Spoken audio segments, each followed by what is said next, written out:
highly recommend for next 1 week in 15 minutes increment, track every single hour of your life. It's painful, but just for 1 week. And then the week after, I'm happy to look at that diary and show you a mirror that's going to tell you whether you're wasting your life or you're using your life. That's all, simple. But you don't need me to tell you that. Once you look at that chart, I would say 80% of us are not using our time to do things that add value in our life. Are you ready to transform your life? This is a no-nonsense show helping immigrants like you create generational wealth, even while working full-time.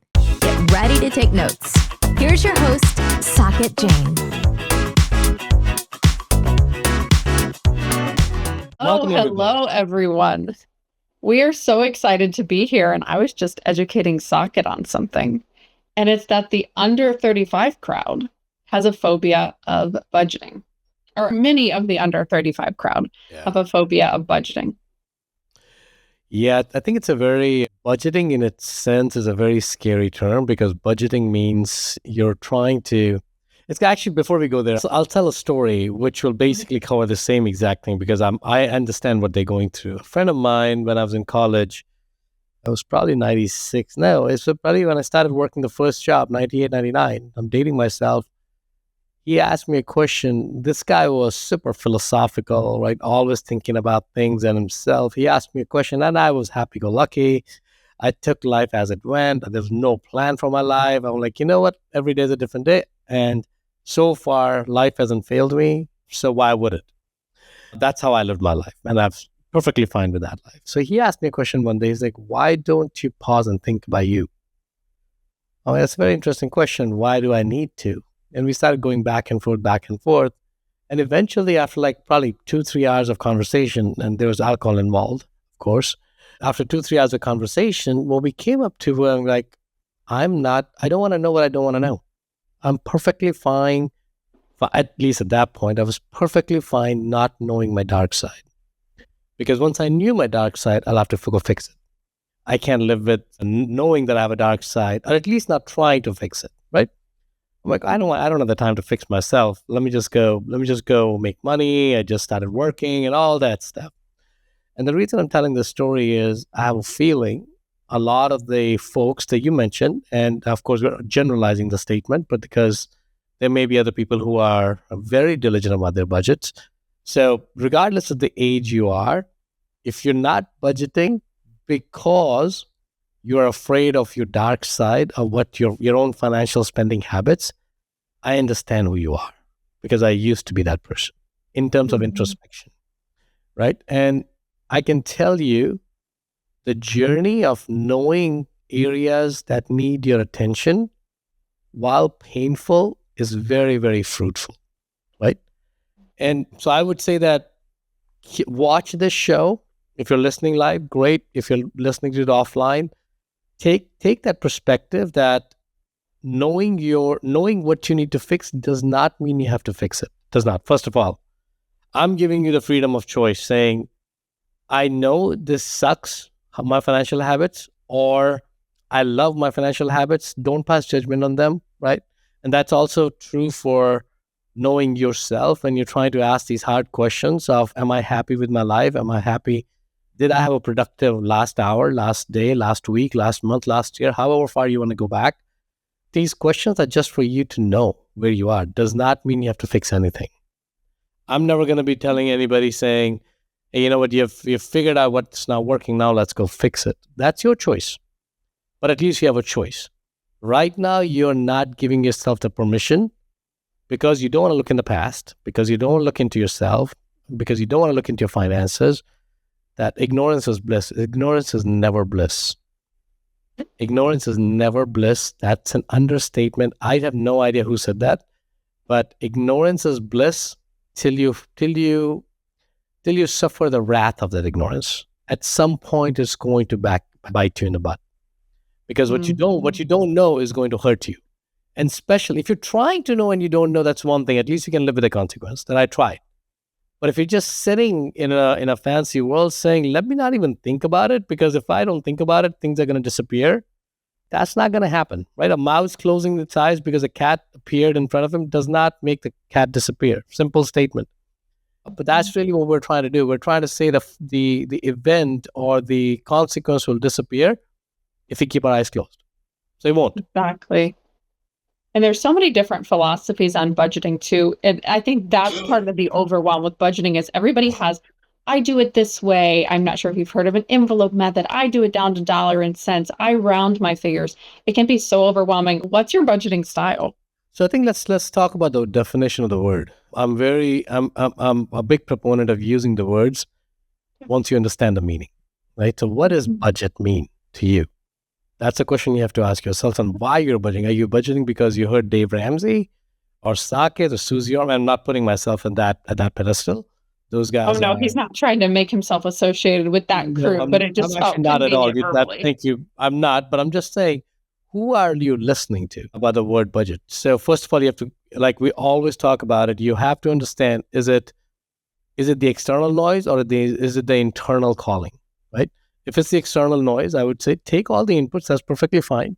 But then sit down and define what is your definition of budget, right? Budget all essentially means is using your resources wisely, whatever resources you have. If you have a 1 cent or if you have $1 million, does not matter.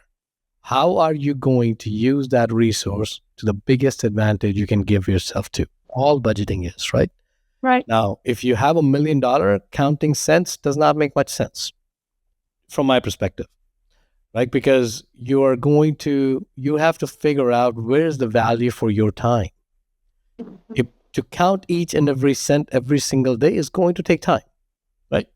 And if you are making $2 a day, that's a very different approach versus if you're, let's say, an hour basis. If you're making $10 an hour versus you're making $5,000 an hour, counting a cent every single day, if it's going to take you 2 hours or half an hour, whatever, that's a lost revenue. So to save 1 cent, now you're losing out on $2,000. And another term for that is opportunity cost, which I think is so good to look into.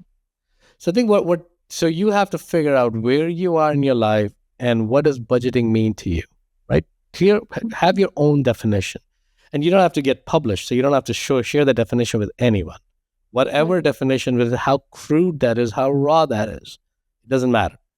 And then from there, you look at things in perspective by adding in your hourly rate. Now, most people don't know what their hourly rate is, right? So before you actually do budgeting, figure out your hourly rate. I would invite you to do that before you do budgeting. And here's the reason why. You may realize that you're getting paid $100,000, or let's say I'm rounding that number. Some may be making more, some may be making less. It's okay. Doesn't matter. And you're working $1,000, 1,000 hours a year. Let's say, hypothetically. That's the assumption you're falling in. You calculate your hourly rate here. That's $1,000 an hour, right? Or $100 an hour, sorry. So if you're making $100,000 and you're making $100 an hour by working $1,000 an hour, now you have to figure out, do I need to budget in the increments of hundreds? Because that's you're making $100 an hour, right? And you are I give you full freedom to determine what denomination do you want to budget in, right? But if you're making $100 an hour and it's going to take you an hour a day to save 50 cents, that's a question you need to ask. Again, I'm not saying you shouldn't do it, but the question you need to ask is, can I spend that extra hour to make one more $100? Right? And this is true for companies. This is true for individuals. Cutting down expenses is not where I want you to focus. I never want you to focus on cutting expenses because there's only so many expenses you can cut. I would rather focusing on how do I make that extra $100, make it to 10,000, make it to 100,000, make it to 500,000 an hour. I don't care because the upper limit is unlimited, right? I think somebody, and I don't know the details of it, but they said Bill Gates, if he drops in $1,000, he's not gonna bend down and pick that $1,000 because he just lost $2 million off picking that money.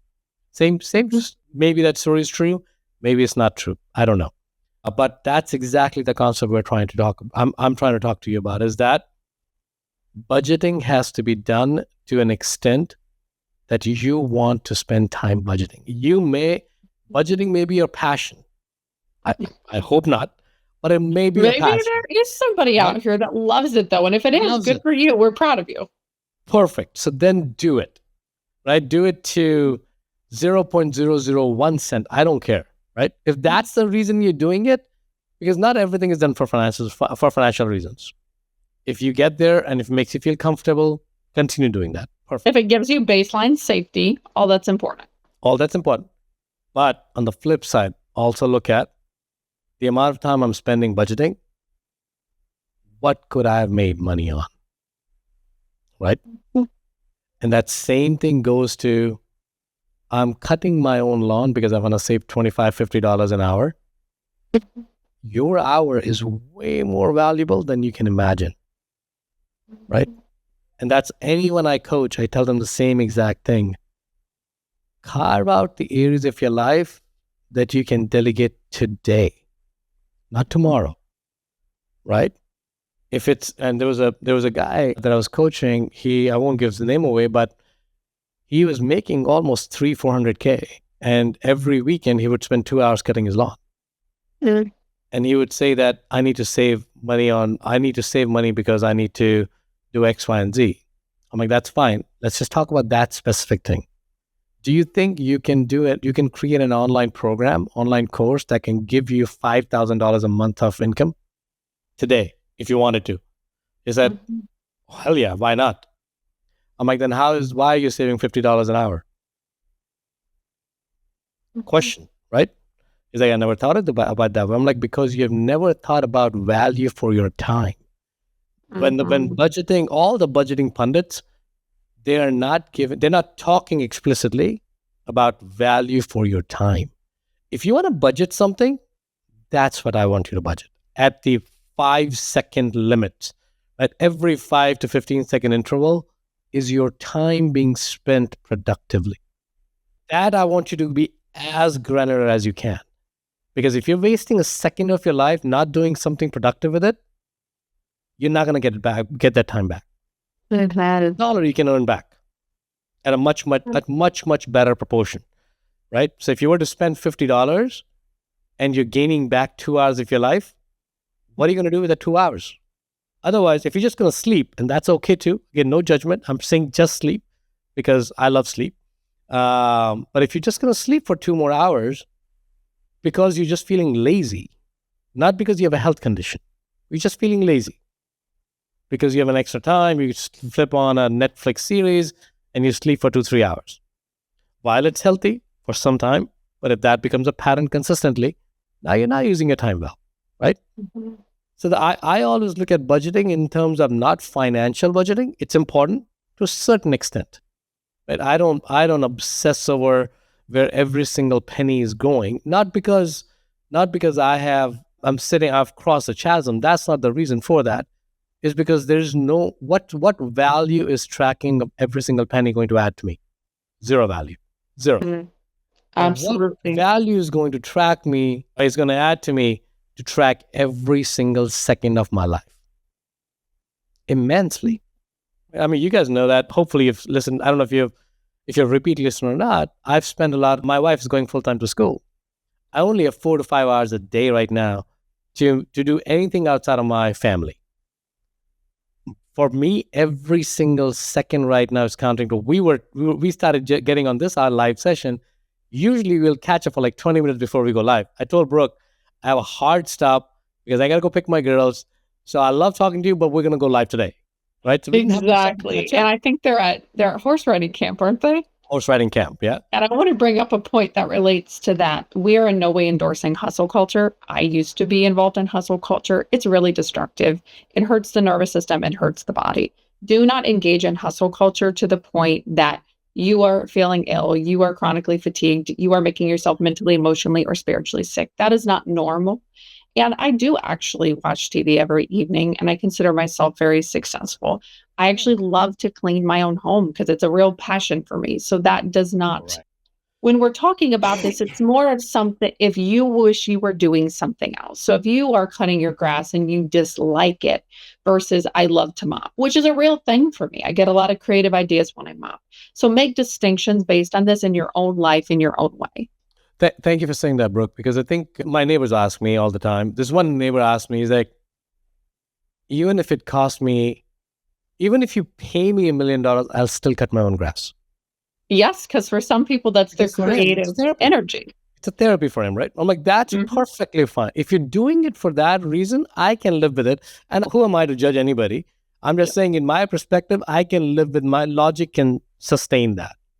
But if somebody is saying that I make $200,000 and I'm cutting my grass to save $25, $50 a month, that's what I always want to challenge. I'm okay with that too, because it's not my money, it's not my time, it's not my life, it's their life. But I like to challenge that, because are you really saving money by saving $50? I think you're thinking small. And I want you to think big. I want you to think big, right? And when we are looking at acquiring companies, acquiring assets, that's exactly what we're saying. We're not focusing on cutting expenses. We will cut expenses. Absolutely. That's a fact. We will cut expenses. But is that the only reason I'm buying the company? No.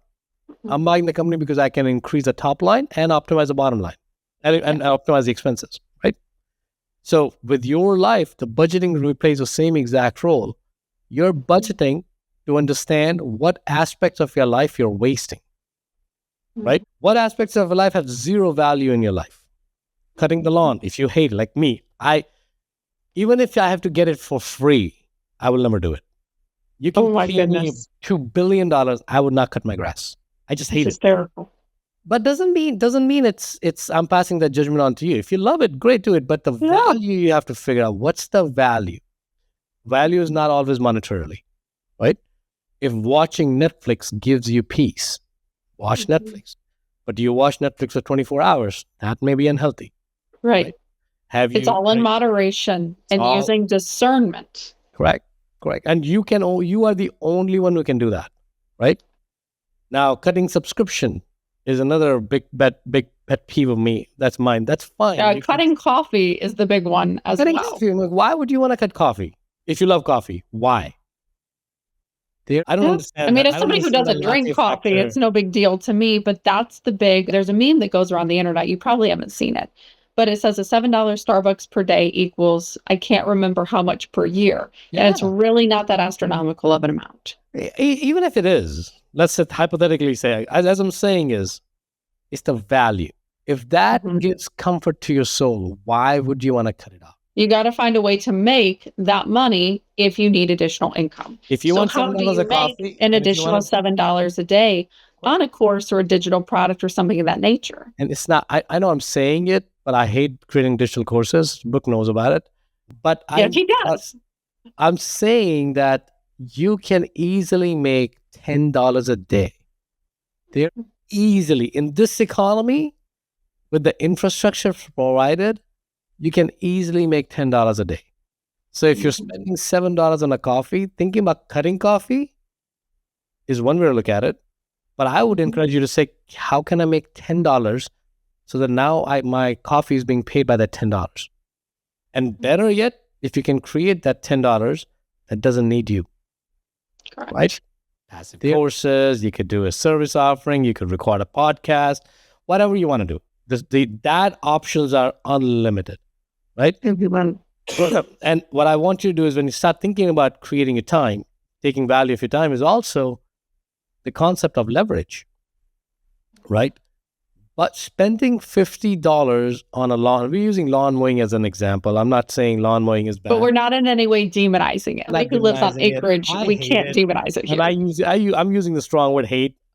I hate it. I don't get no pleasure. You would hate my home.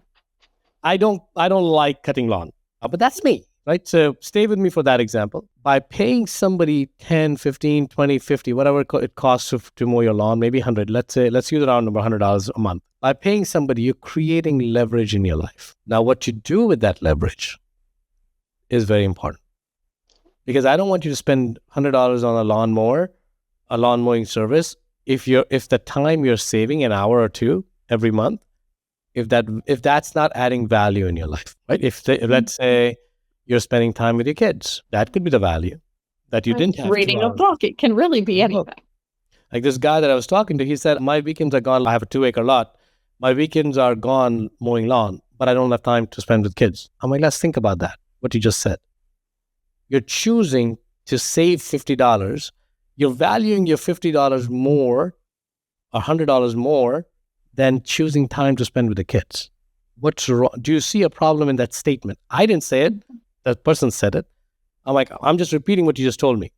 What do you see the gap here? He's like, you're right. I'm prioritizing the $50, $100 more than my time with the kids.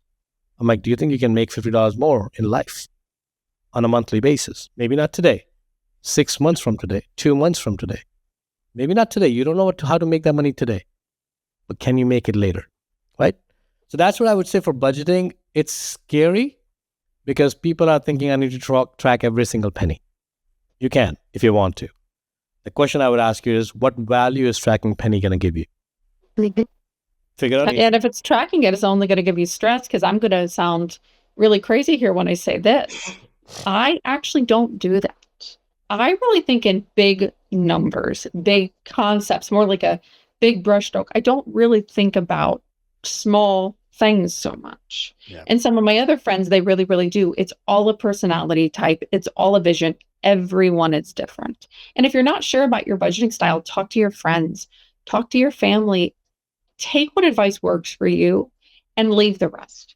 Because the rest is only going to stress you, and it's only going to make you feel wrong or shameful or guilty or bad. And we want to avoid those emotions around finance as much as we possibly can. Finance is not that hard. To be honest, No. to be really, really, really honest, there's a reason why there's a scare exists among the finance industry, because people want to make money off of that fear. And it's quite gate kept. It is.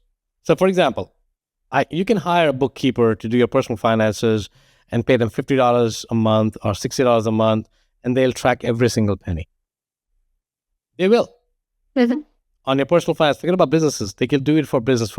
You can hire a personal CFO who's going to tell you your spending habits. Well, what's the need? Right? What is the need for you to do that? If you can figure out, hey, you know what? I'm okay tracking at $100 denomination or $50 denomination or percentage-wise denomination. I'm perfectly fine with that. Let the software do the job. I mean, there's so many budgeting softwares, or I shouldn't say budgeting. There's so many personal expenses software. You can pick your poison. Doesn't matter what you pick, right?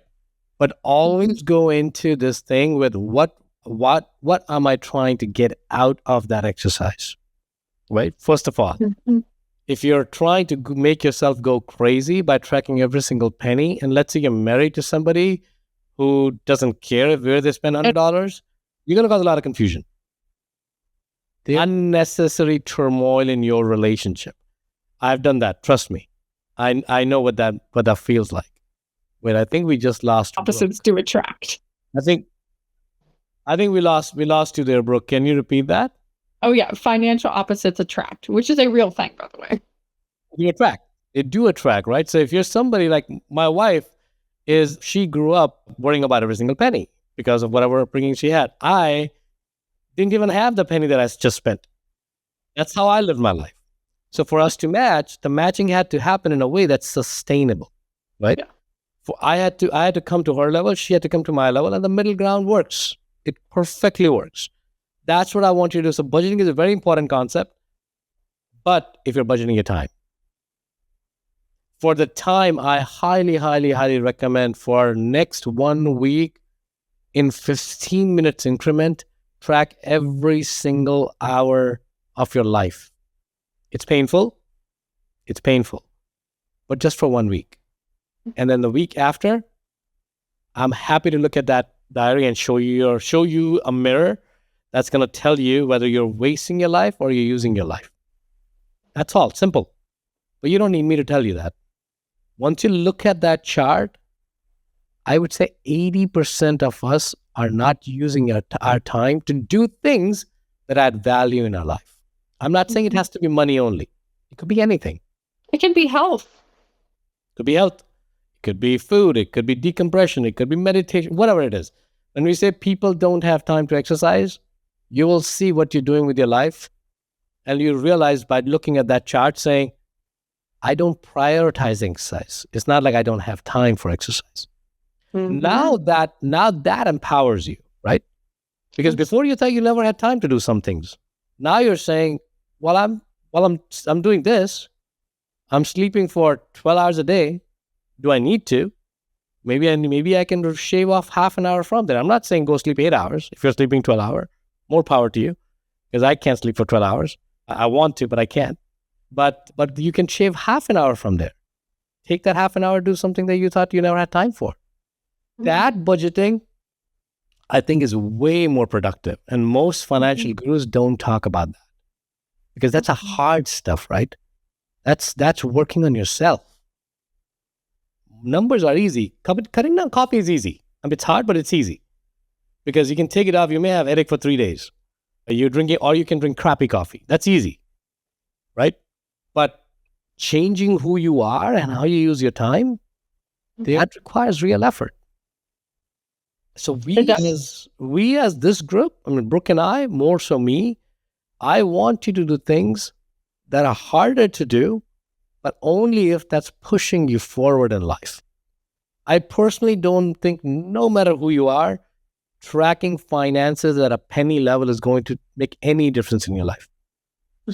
It may give you initial comfort to know where every penny is going. And if you need the baseline safety, do it for a day and then leave it. But consistently tracking it, what value are you adding in your life? And if it is, continue doing it. But I would love to challenge you. Let me know if somebody is doing that. Let me know. Because I want to talk to that person of how is that value being added. And I love to be proven wrong. I'm not saying I'm right all the time. I'm not Mr. Right. But I have talked to enough people and enough investors, and I've seen my own personalities. The budgeting at penny level doesn't work on a sustainable basis for anybody. It may work for a day, for a week, for a month, but eventually it won't. So I just added the QR code here on the show, on the window here. I would love to. I'm very passionate about using your time well. Now, I'm not saying I am the best user of my time. I'm not. I suffer from the same thing. I track my time on a 15-minute increment on a routine basis. I'm not telling you to do something that I don't do, right? And sometimes I find things there. I'm like, oh, I'm literally wasting my time. I shouldn't be doing this. Watching YouTube shorts. That's how I figured out I'm spending a lot of time on YouTube shorts, probably 2-3 hours a day. What value is it adding? It gives me happiness because I'm seeing some stupid thing that's giving me laugh. Well, I can smile outside of that. I mean, that's who I am. I laugh at crazy things to begin with. So why do I need YouTube shorts to do that? So I'm sorry if it's sounding like a lecture. It's not a lecture. It never is intended to be a lecture. But budgeting, I would say, is that just look at budgeting differently. You're budgeting different things. Budgeting finance is important because you need to know where your money is coming and how is it going.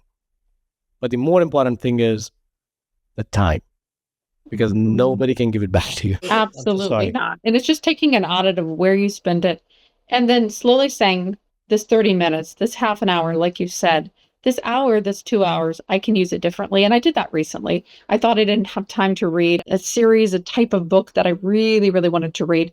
And turns out I did. But I just had to think about where it fit into my life.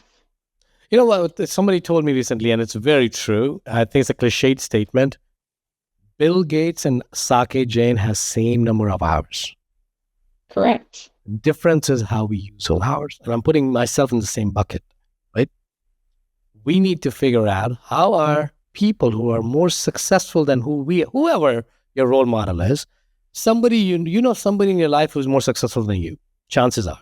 Because there's always going to be somebody more successful.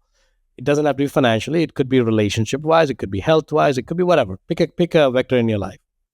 Chances are they're using their time differently than yours. Not money, not resources. They're using their time differently. And once you have that distinction, I think your relationship with time is going to change. And once your relationship with time changes, everything I can give you a written guarantee. Everything in your life is going to see exponential growth. May not be easy growth, but it's going to grow exponentially because now you're taking care of the time, right? Because when you're taking care of the time, you're removing things that are not adding value. It could be relationships, toxic people, toxic thoughts, toxic emotions. Now you're saying this thing has been bothering me for 5 years and I've been living with it, but it's taking 8 hours of my life. I don't want it. I'm done. At least that'll give you that urgency of action. So I would love to for you guys to budget your time. Big proponent of that. Money, I think you know what to do with your money. I can tell you what to do with your money. I think you should do what you think is necessary, only to an extent that gives you value. Not an inch more than that. Right? For the time, if you can do microsecond, do microseconds. If you can do seconds, you can do seconds. Whatever you feel comfortable. Start with 15-minute interval. They're easier to track in your head. It's always easy to track 15-minute interval. I would say recommend that. Do it for a week, no more than a week, and do an audit with somebody who's more objective than you by your time. Mm-hmm. Like, pick me, pick Brooke, pick whoever you want to pick. But he really wants you to book a meeting with him. So book a meeting with him, and he's going to tell you his examples, his stories of doing this. And he's going to humble himself and show you too where he's had to do this on himself. And it's not easy to do it. Even about the YouTube shorts, it's not easy to admit that. And coming into a space where somebody's walked through it, and it's still doing it day to day is going to be so helpful when you take your first baby steps towards this, because it is going to be very vulnerable. And that's why I think the meeting with you is so important. I would love to. And if you don't choose to have a meeting with, don't worry about it. Find somebody to do the auditing with you. Don't do the auditing yourself. Track yourself, but don't do the audit yourself. You're going to create, I think all of us are smart enough to tell ourselves rational lies. I did this because I make so much money, so why don't I watch 2 hours of Netflix every night? I don't want you to go through that thinking at all. I want somebody to say, Saket, you say you don't have time. You're watching 2 hours of Netflix every single day for 7 days. Can you limit that time to 1.5 hours? And go work out, go walk, go talk to your wife, go talk to your husband, go talk to your kids, go play with them. We're not saying anything that you're doing wrong or right. So the problem with self-audit is you try to be defensive. You don't want to be defensive. You don't want, because it's not helping you. So let somebody else tell you, hey, you know what? I think you may want to look at that pattern. And again, if you don't want to change that, perfectly fine. But now knowingly, you don't want to change it. So you can't blame somebody else for the consequence anymore. Right? All right. I love that. And being cognizant of time. We're on our last 60 seconds before your hard stop. So is there anything you want to say before we are cognizant of your time and let you go? No, I think it's just really track things that are necessary to track. Don't track unnecessary things in life. And be honest with yourself. Don't lie to yourself. Yeah. That's the big one. Why? I have to jump. This took a good direction. I would have loved to talk to you more about it, because we always do, but we'll come back next week. And we'll come back and we'll expand on this, and I'm going to try the exercise. So we're going to see what else. I love that, Brooke. There you go. We're going to do an in-person session next week where we're going to see what some of Brooke's crazy habits are. Let's do that. Awesome. Let's do it. Well, thank you. Okay, well, thank you so much, everyone. If you got value from this episode, you might consider sharing this content with a friend. But most importantly, be sure to take action on what you've learned. One way you can take the next step is to connect directly with Saket on an investor call. That link is waiting for you in the show notes below.